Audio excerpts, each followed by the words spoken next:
Knees, one's kind of bad, one's sore. Okay. One's scarred up, but it's not as bad as the other. All right.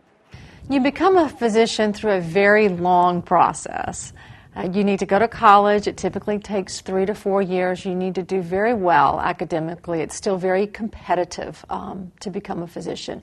After college, you go to 4 years of medical school. And again, there's an application process that you go through, 4 years of medical training, and then from there, residency training. Most people in their undergrad years do choose the basic sciences. So they'll major in things like biochemistry or biology, a major that will lend itself to furthering your studies as you progress into the medical arts. Some people, though, choose to have more of a humanities background, and some medical schools are actually starting to look at that and appreciate that. And then you go on for an additional 4 years of training in medical school. 2 of those years cover things like anatomy, physiology, pharmacology, pathology.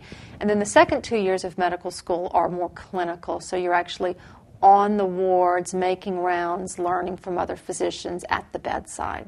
You really need to be a people person for most specialties of medicine. There are certainly a few where you do not have to interact with people, but for the most part, you really need to be a good communicator.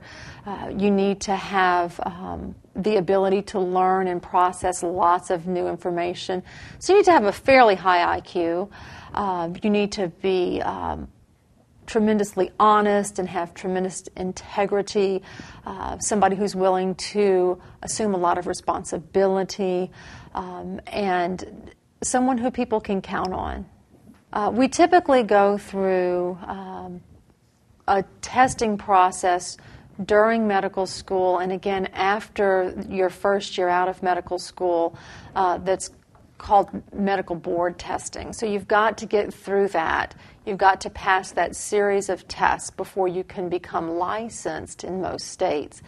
Then from there, there's a board certification process. So in order to practice medicine, you need to have a medical license, but in order to be board certified, you need to complete a residency and then pass a series of tests that show that you're competent in that particular area.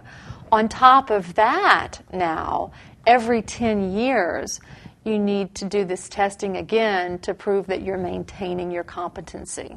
Most physicians, once they finish medical school and residency, are quite happy staying where they are. Some people do move into other jobs, such as working with insurance companies, working with state agencies for different things. Some people move into more hospital administration, but most people stay in practice.